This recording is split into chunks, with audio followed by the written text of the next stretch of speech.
The Boston County Courthouse gleams like polished marble in the morning sun as I push through the heavy oak doors. My heels click against the floor, each step measured and controlled despite the storm churning inside me. The familiar scent of lemon polish and old paper fills my lungs. I've walked these halls hundreds of times, but never like this, never as the defendant. I spot them immediately. My parents. The word feels foreign, a label without substance.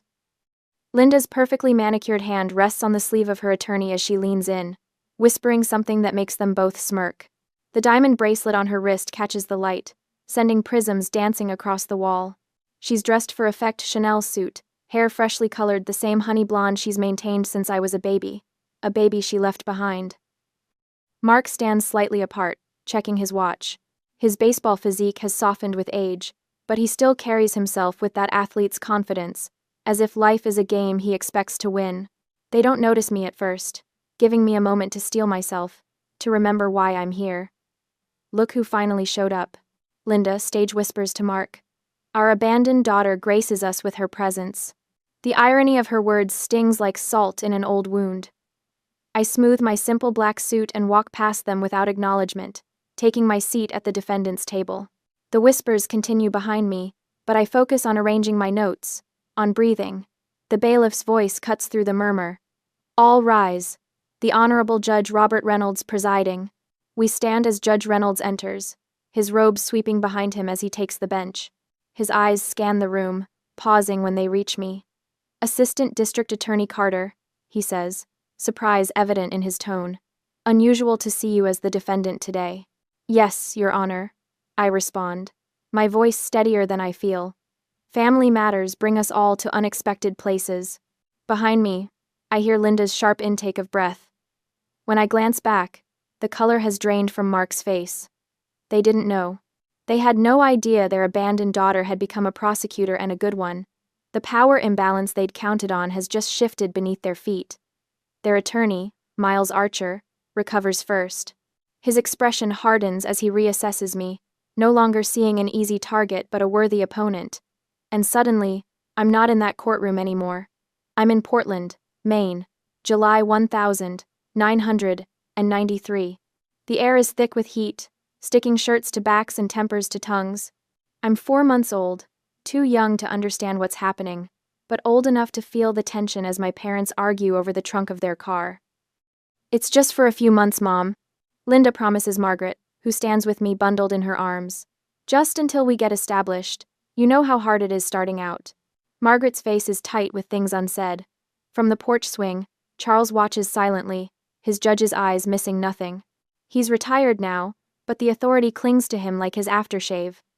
The baby needs stability, Margaret says, her voice low but firm. Linda rolls her eyes, checks her lipstick in the side mirror. She has you too. What could be more stable than a judge and his wife? Mark slams the trunk closed. We've got to hit the road if we want to make it before dark. They kiss me goodbye, perfunctory touches, already gone in their minds. The car pulls away without a backward glance, and I don't know it then, but a few months will stretch into years of absence punctuated by obligatory holiday appearances. What I do know is the feeling of Margaret's tears falling on my forehead as she watches her only daughter drive away.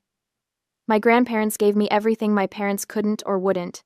Charles taught me justice through bedtime stories about his cases, moral lessons wrapped in tales about real people making hard choices. Margaret's kitchen was where I learned about love consistent, reliable, unconditional. They never missed a school play or award ceremony, sitting front and center while my parents' chairs remained empty. On the rare occasions Linda and Mark did appear, their affection felt hollow, performances rather than genuine connection. When I was 16, Margaret died suddenly, a stroke that took her in the night. The funeral was small, dignified, like her. My parents arrived 40 minutes late, Linda complaining about her black dress in the church bathroom, while I stood by my grandmother's casket. I'll make you proud, Grandma, I whispered, my hand on the polished wood. Charles squeezed my shoulder, his grief as palpable as my own. At that moment, something crystallized within me, the knowledge that my real family had never been Linda and Mark. It had been here, in the steady presence of two people who chose to love me every day. Yet even then, some small, foolish part of me brightened when Linda hugged me after the service. Charles saw it happen, the hope flickering across my face at this rare maternal touch. I still wish they'd stay, I admitted to him that night, ashamed of this weakness. His eyes were kind but knowing. Love is a choice we make every day, Joe. A choice my parents had never made until money was involved. Miss Carter, Judge Reynolds says, pulling me back to the present. Will you be represented by counsel today? Before I can answer, Miles Archer rises. Your Honor, the plaintiff questions Miss Carter's competence to manage such substantial assets. Linda nods vigorously beside him, still not grasping what's happening. I almost pity her. Your Honor, I say calmly, I'll be represented by Evan Mitchell, and for the record, I prosecuted 3 successful fraud cases before your bench last month. The judge's subtle nod tells me everything. He sees through them already, and for the first time since Charles died, I know exactly how this ends. A month before, rain pelted the windows of Charles's study, a fitting backdrop to the hollow quiet that had settled over the house since the funeral. Josephine stood motionless before his mahogany desk, fingers hovering above a wooden box she'd never seen before. The grandfather clock in the corner ticked away the seconds, its steady rhythm, the only sound besides the storm outside. What were you keeping from me, Charles? She whispered, lifting the ornately carved lid. Inside lay a series of leather-bound ledgers, each labeled with a year spanning the past 2 decades. She recognized her grandfather's meticulous handwriting immediately, the precise script of a man who believed details mattered.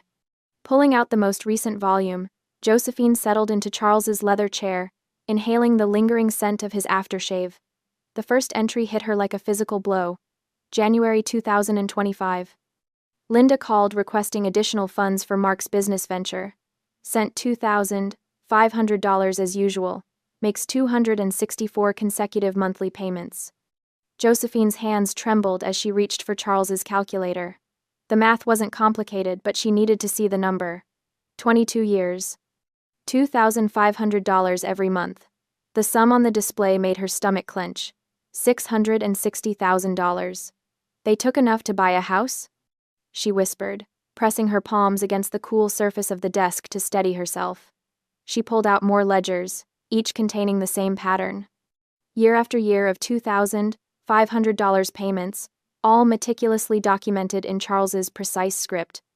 Between the pages, she found photographs: Linda on a yacht in the Mediterranean, Mark at exclusive golf courses. Images dated during weeks when Linda had claimed she was too busy to visit her ailing father. The clock struck midnight as Josephine moved to Charles's computer. The password came to her instantly: Margaret's birthday, the one date he never forgot. Among the desktop folders, one caught her eye: Linda requests. Email after email unfolded before her, a systematic pattern of manipulation so transparent it made her teeth ache. Dad, Mark needs new equipment for tryouts. The coach says he has real potential this time. Daddy, I miss you terribly but can't afford the trip right now. If you could help just this once. Between the blatant appeals were more insidious messages. Mom always said you loved Josephine more than me. I guess she was right. Mark's requests were rarer but larger business ventures that produced nothing but excuses. The realization crystallized with painful clarity. They had never seen Charles as a father or grandfather. He had been nothing more than an ATM to them. Josephine closed the emails, needing air, but instead found herself searching public records. Attorney Miles Archer's name appeared connected to multiple aggressive inheritance disputes. Linda's social media accounts, usually set to private, had recent posts visible to friends hinting at family wealth finally coming their way. A deeper search revealed Mark's gambling debts, tens of thousands owed to people who didn't send polite collection notices. County records showed something even more damning. Linda had been involved in 3 prior inheritance disputes with other relatives. The narrative they were constructing became clear. Charles had been manipulated by Josephine in his final years. She was the villain in their story, the obstacle between them and money they believed was rightfully theirs. As dawn approached, Josephine noticed a desk drawer she'd overlooked, marked with her name in Charles's handwriting. Inside lay a sealed envelope, the wax emblem of his judicial office still intact. Her hands trembled as she broke the seal, unfolding a single page of Charles's stationery. My dearest Josephine, if you're reading this, they've already begun their pursuit. Remember what I taught you. Justice isn't always found in courtrooms. Sometimes it's in standing firmly for truth. You have always been the best of me. They know it too, which is why they fear you. With all my love? Charles. Enclosed was a photograph. She'd never seen Charles in his judge's robes, young and resolute, with the same determined expression she recognized from her own mirror. The tears came then, hot and cleansing, giving way to something harder, more certain. She wouldn't surrender Charles's legacy to those who had abandoned them both.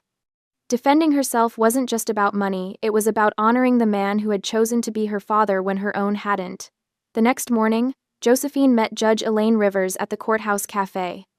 The older woman's silver hair was pulled back in a severe bun, her eyes sharply assessing as they spoke in hushed tones. Charles spoke of you with such pride, Josephine, Rivers said, stirring her coffee without looking at the spoon.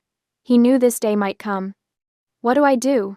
Josephine asked, the first time she'd allowed herself to voice uncertainty. Document everything. Your parents underestimate you. Use that. Rivers slid a business card across the table. Thomas Wilson clerked for your grandfather. He'll testify to Charles's mental clarity. That evening, Linda's voice filled Josephine's answering machine, saccharine and urgent. Josie, darling, we need your legal expertise on this little inheritance matter. Josephine drafted her response carefully, each word a boundary.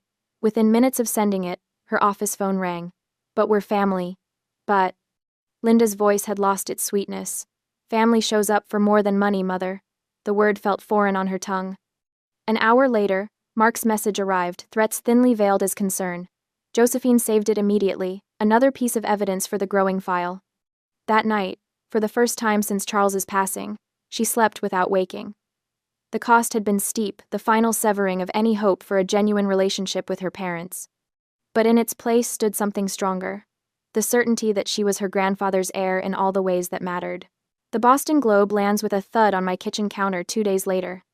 Linda's face stares up at me from page 3, eyes brimming with perfectly timed tears. Heartbroken mother fights for justice, screams the headline. I scan the article, bile rising in my throat as I read her fabricated tale of devotion. Charles was like a father to me after my own passed, she claims in the interview. To see his wishes twisted by someone with such influence over him in his final days. I slam the paper shut. The woman who visited her father 8 times in a decade suddenly portrays herself as a grieving daughter. The irony would be laughable if it weren't so infuriating. My phone buzzes. It's Thomas Wilson, my office colleague. Mark Carter was here, he says without preamble. Cornered me in the parking garage to express concerns about your stability. Wanted to know if you'd been acting erratic at work. I press my fingers against the bridge of my nose. What did you tell him? That his timing seemed remarkably convenient given the inheritance dispute. Thomas pauses. Joe, they're working from every angle. The Attorney General's office received anonymous calls questioning your ethics. Before I can respond, my email pings. It's Evan Mitchell.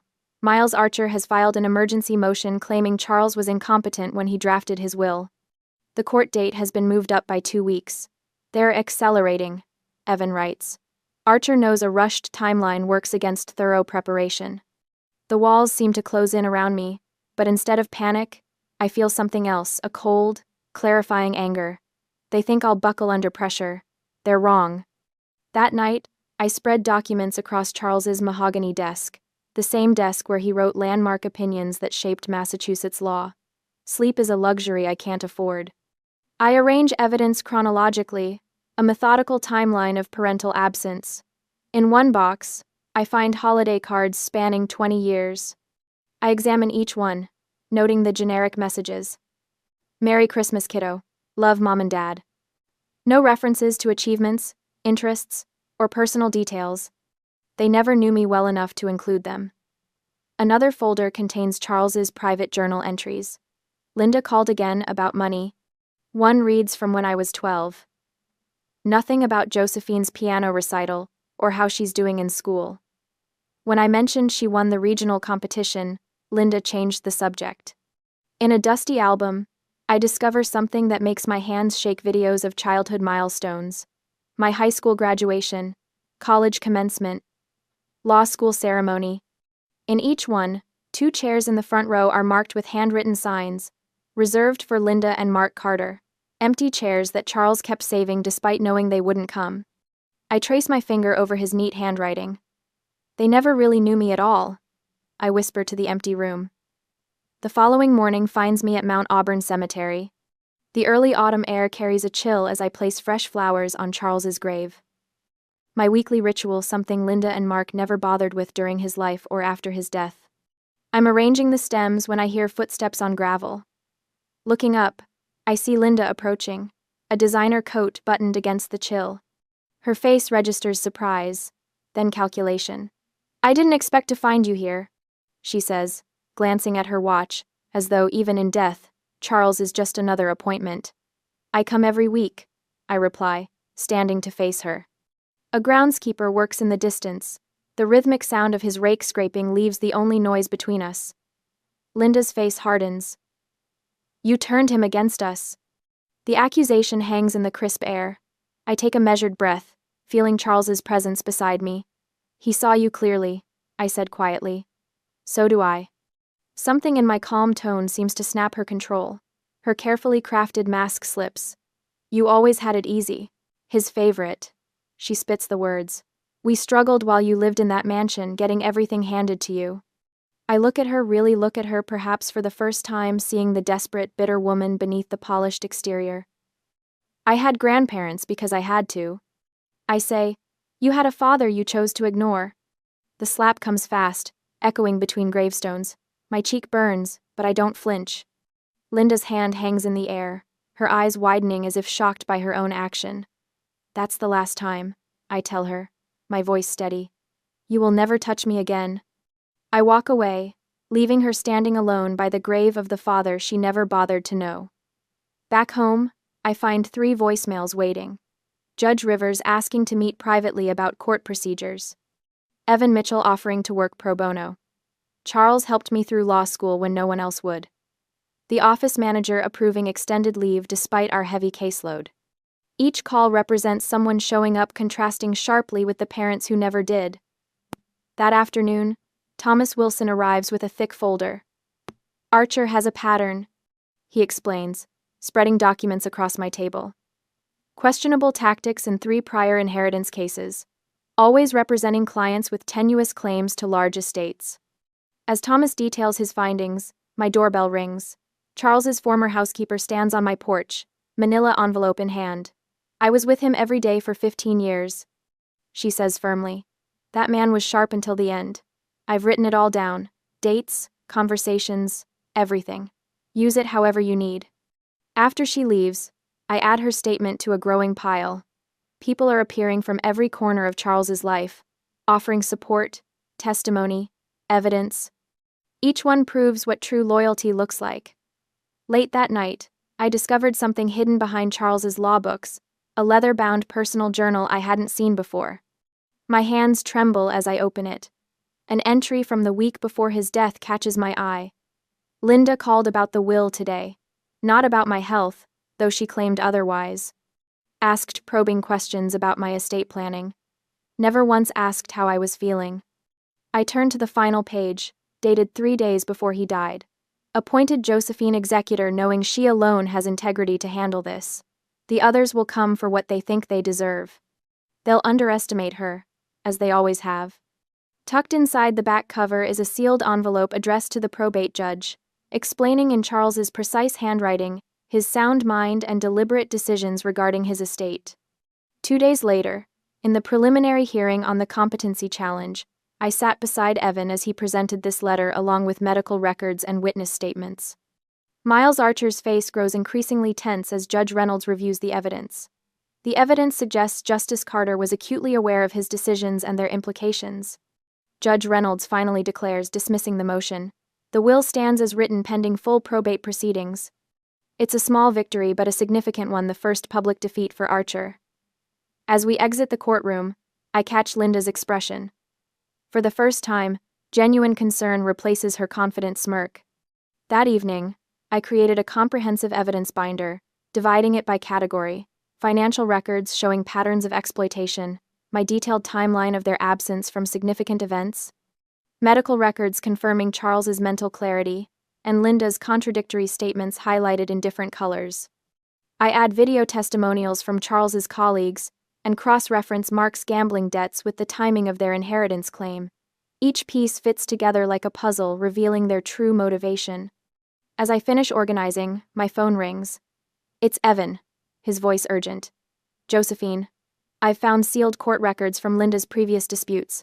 There were 2 other wills she contested her uncle's in 1998 and her cousin's in 2007. Same pattern, same claims. I grip the phone tighter. She has a history of this. Yes, and Judge Rivers just called. She's found a legal precedent that applies directly to our case, Peterson vs. Thornhill, 2012. The Massachusetts Supreme Court ruled that repeated inheritance challenges constitute a pattern of exploitation. I add this final piece to my binder, a quiet confidence settling over me. I look up at Charles's photo on my desk, his eyes seeming to watch me with pride. They won't see this coming, I whisper, my voice echoing in the quiet room. The final battle lies ahead, but for the first time since this began, I know with certainty that I will win. A day before the courtroom confrontation, the conference room glass reflected my image as I arranged the folders in precise chronological order. Each deposition transcript represented another nail in Linda and Mark's coffin, a coffin they'd been building for 22 years without realizing it. They've filed a motion to exclude, Evan announced, entering with coffee and a stack of legal briefs. His tie hung slightly loose, evidence of the all-nighter we'd pulled preparing. Archer's claiming our evidence is prejudicial rather than probative. I nodded, unsurprised. They would. My voice remained steady, betraying none of the fury simmering beneath. Which judge? Peterson, Evan grimaced. Not ideal. Judge Peterson's reputation for excessive caution was well known in legal circles. I'd argued before him twice, won both times, but barely. We have alternatives ready. I tapped the blue folder containing our contingency strategies. Charles had taught me to prepare for every possible judicial ruling, favorable or not. When's the hearing? Tomorrow, 9 a.m. Evan glanced at his watch. That gives us 20 hours to shore up the psychological expert testimony. I turned to the window, gazing at Boston's skyline. Somewhere across town, Linda was probably selecting her outfit, rehearsing her tears. The Boston Herald lay open on the table, her tearful interview splashed across page 3. Mother fights for family legacy. The PR consultant they'd hired had done her job well. The article painted me as calculating and cold, the ungrateful daughter who had manipulated an elderly man. For a moment, doubt flickered not about the case, but about public perception. Did people actually believe her? This isn't about headlines, I reminded myself, echoing what Judge Rivers had told me during our late-night call yesterday. The court sees evidence, not media narratives. Rivers had been my lifeline through this process, her wisdom steadying me when emotions threatened to overtake strategy. They want you to be reactive, she'd said. Don't give them that satisfaction. My phone buzzed a message from Thomas Wilson, who'd been tracking down financial records. Found something. Meeting at lunch? I texted back a confirmation. The deposition schedule lay before me, a carefully orchestrated symphony. Financial analyst Jerome Bennett at 10 a.m., followed by Dr. Levinson's testimony about Charles's mental acuity. By afternoon, 3 witnesses from Linda's previous inheritance disputes would arrive, each unaware of the others until they came face to face in the waiting room. Evan shuffled papers, breaking my reverie. Your boss called. Mark stopped by the DA's office yesterday. My hand froze over the calendar. What did he want? Raises concerns about your emotional stability and potential conflict of interest. Evan's jaw tightened. Suggested you might be misusing office resources. The calculated nature of their attack revealed both intelligence and desperation.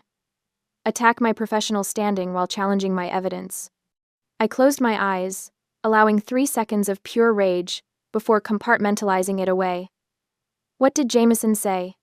Told him to put any concerns in writing and submit them through proper channels. Evan smiled slightly.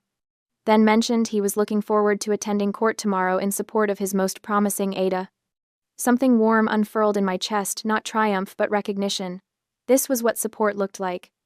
Not Linda's tearful performances or Mark's false concern, but people standing beside you when attacks came. By noon, I'd corrected the technical filing errors Archer's team had identified. A simple date discrepancy, Easily remedied but sufficient for delay if left unchallenged. Their strategy was becoming clear. Death by 1,000 paper cuts. Each small victory would drain our resources and energy. Thomas arrived with a thick folder of bank statements.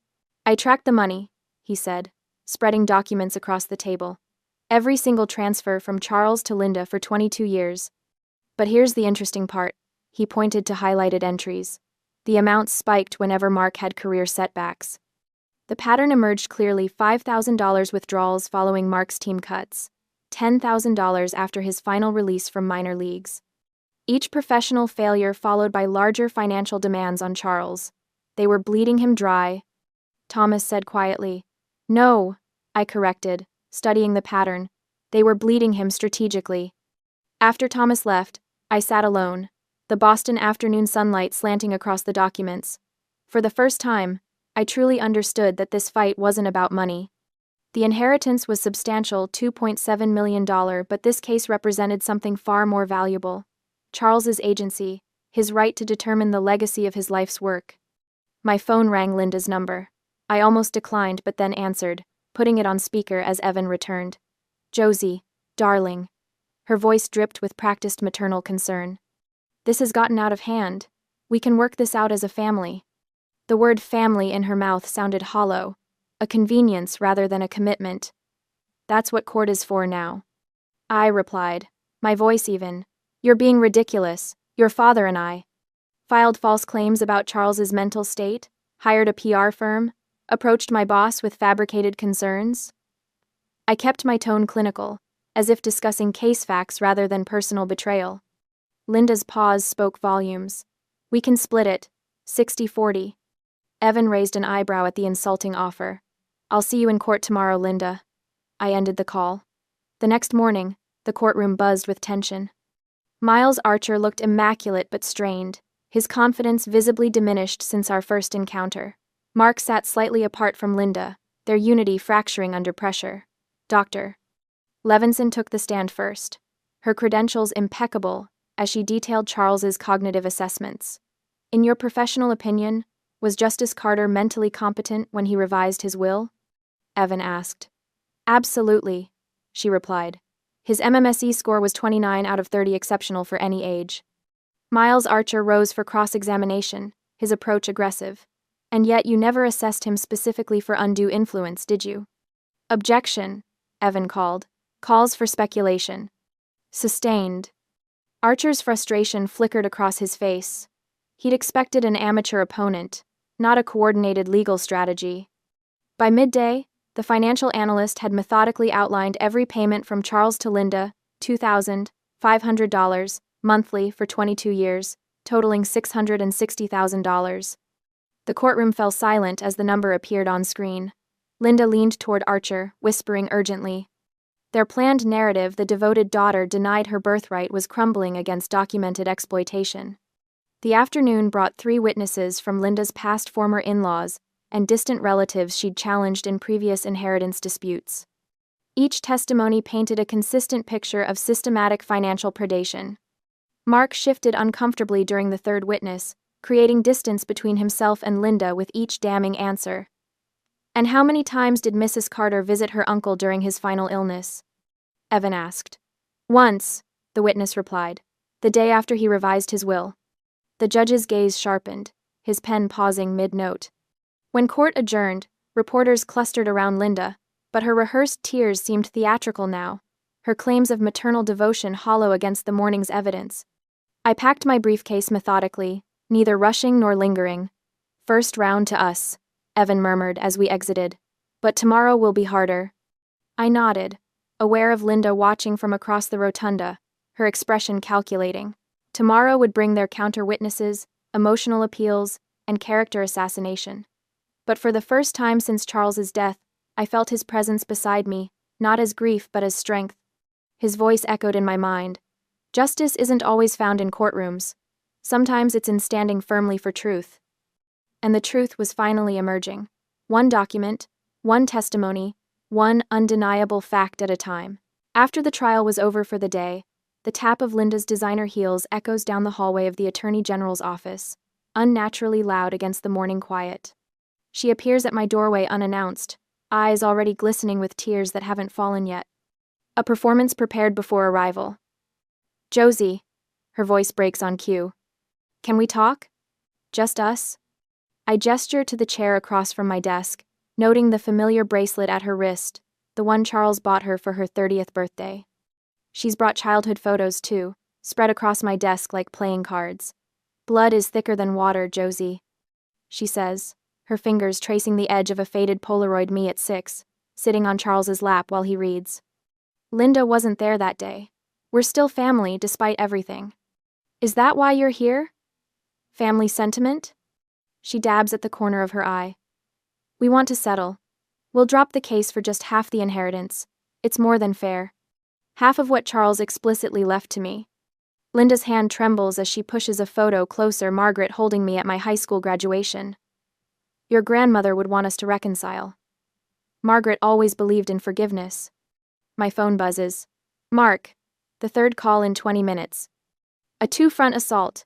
Your cousins are worried about you, Josie, Linda continues.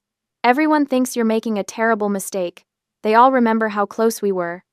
Something inside me wavers, that old childish hope flaring briefly before I extinguish it. I stand, gathering her photos into a neat stack. Court reconvenes at 9 tomorrow, Mother. The courthouse feels different this morning.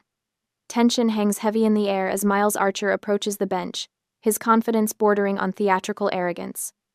Your Honor, he begins, voice pitched to Carrie. This case, at its core, is about manipulation. Manipulation of an elderly man by a woman who positioned herself as his sole caretaker while systematically isolating him from his daughter, his true blood relation. I watch the judge's expression, searching for signs of doubt. Archer is good, better than I expected. The defense has presented Charles Carter as a brilliant legal mind untouched by age. But brilliance creates blindness, Your Honor. Miss Carter orchestrated a campaign to control her grandfather's final years and, consequently, his estate. Archer turns, gesturing dramatically toward me. We move for an immediate psychological evaluation of Josephine Carter. This pattern of control suggests deep-seated issues requiring professional assessment before any distribution of assets. Whispers ripple through the courtroom. Beside me, Evan scribbles furiously on his legal pad. Furthermore, Archer continues, we present affidavits from 3 of Charles Carter's former colleagues who noted his declining faculties in his final years. My stomach tightens. These are new witnesses, people who barely knew Charles in his retirement. The execution of the will itself contains procedural irregularities.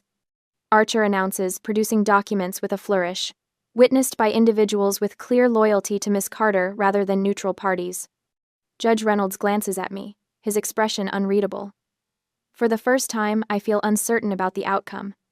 Then Charles's doctor takes the stand, and everything changes. Mr. Carter suffered from arthritis in his hands.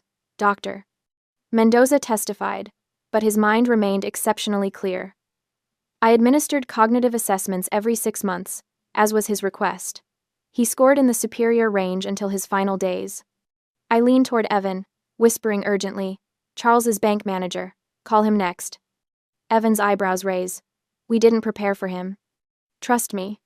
Minutes later, William Foster takes the stand, his bow tie slightly crooked above a starched collar. Mr. Foster, Evan begins. Did Linda Carter ever attempt to access her father's accounts during his lifetime? Archer leaps to his feet. Objection! Beyond the scope. I'll allow it, Judge Reynolds says, his interest clearly piqued. The witness may answer. Foster adjusts his glasses. Yes, on 3 separate occasions. Most recently, 4 days before Mr. Carter's passing. She presented a healthcare power of attorney document which Mr. Carter had never signed. The courtroom falls silent. I feel Linda's stare burning into my back, but I don't turn. No further questions, Evan says. What began as our defense has transformed into their prosecution. The final day arrives with the courtroom packed to capacity. I take the stand, hyper-aware of every eye upon me. Miss Carter, Evan begins. Why are you contesting your parents' claim to your grandfather's estate? I meet his gaze steadily. This case has never been about money.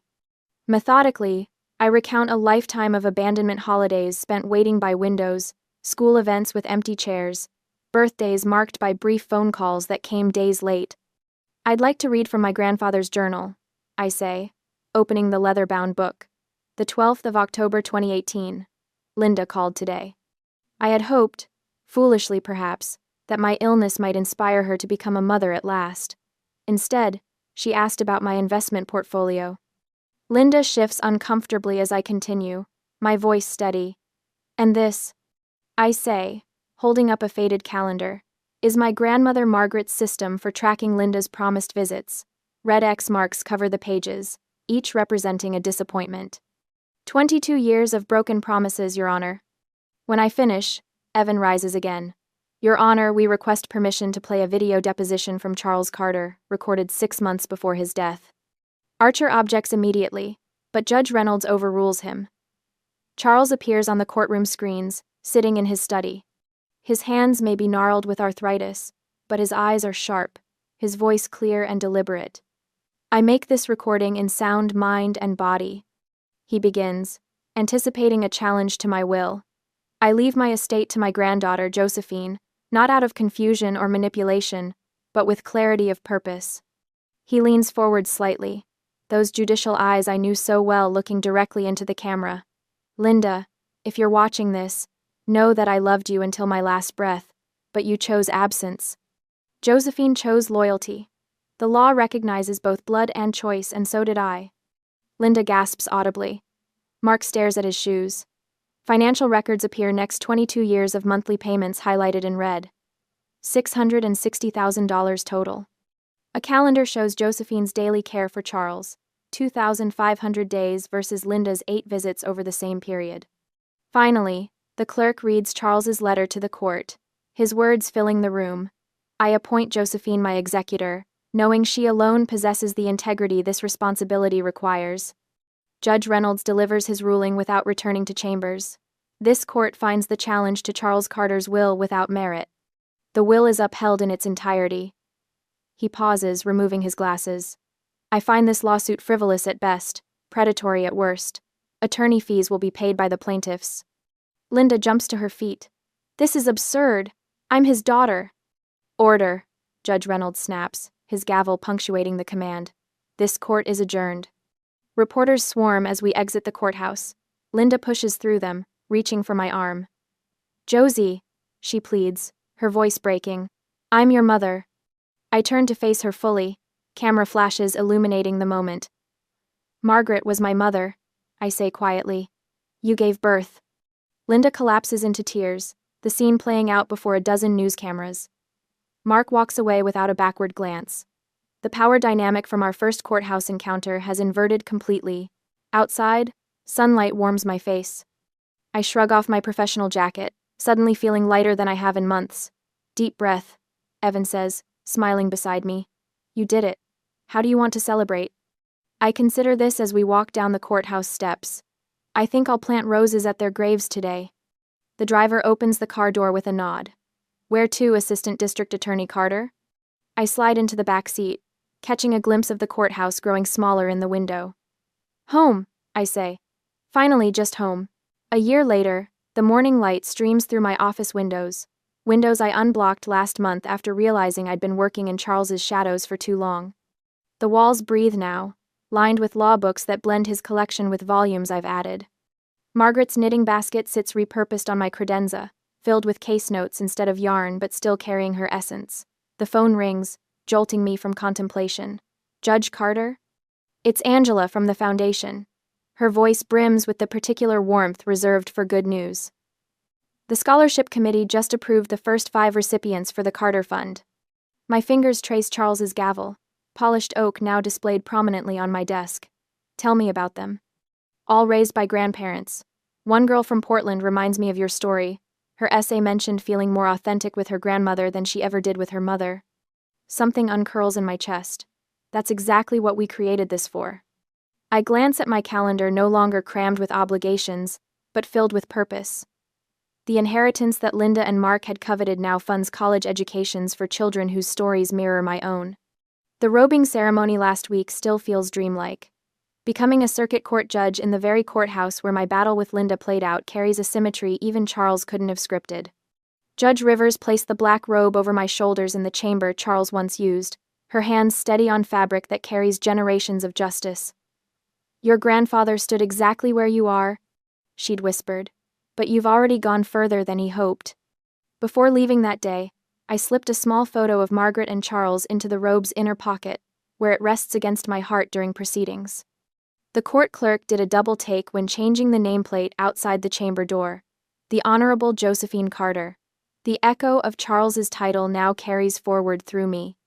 The letter from Linda arrived yesterday. Cream envelope, expensive stationery, her flowing script offering reconciliation, now that I've made something of myself. A year ago, it would have triggered desperate hope or burning anger. Today, I simply read it twice, considering her words with the same measured assessment I give to any case before my bench. My response was brief. I wish you well, but our paths diverged long ago. No anger, no vindication needed, only clarity. Judge Rivers noticed the shift over coffee this morning. Charles would be proud of your piece, she said. The hardest judgment is knowing when to close a case for good. She's right. I'm finally free from the cycle of hoping for impossible parental love. The wound that defined me has become a scar that simply marks a boundary visible but no longer painful. The healing hasn't been solitary. I've started an informal mentoring program for young lawyers, especially those navigating complicated family dynamics. The roses I plant at Margaret and Charles's graves bloom now in spring and fall. My therapist, whom I no longer hesitate to mention in conversations with colleagues, helped me create new holiday traditions to replace painful memories. Last night, I wrote in my journal, finding family isn't about blood but about presence. Yesterday, Jennifer Davis, a young attorney with eyes that carry too much history, stopped me in the hallway. My mother's contesting my grandmother's will, she admitted, voice barely steady. I didn't impose my story on her, but shared Charles's wisdom. Justice begins with honoring truth. 5 years from now, standing before the mirror in the Massachusetts Supreme Court chambers at 41, I adjust my robe and catch a glimpse of my reflection. For a moment, Linda's mocking face from that first courtroom flashes in memory, but it's distant thunder, no longer a storm that threatens to drown me. The bailiff's voice echoes through the chamber. All rise for Justice Carter. The weight of legacy rests on my shoulders with a quiet confidence that comes from knowing exactly who I am. 20 years later, gray threads through my hair as I preside over a family case remarkably similar to my own. The young woman on the stand speaks of grandparents who raised her when parents abandoned their responsibilities. I quote Charles's letter verbatim, the words burned into my memory. Justice isn't always found in courtrooms. Sometimes it's in standing firmly for truth. My closing statement resonates through the chamber. Justice is the family we choose. Presence is how we prove it. A new generation of lawyers scribbles notes, learning not just law but legacy. As the courtroom clears, my fingers touch the small photo in my robe pocket, now worn at the edges but clear in purpose. Charles was right. Love is a choice we make every day.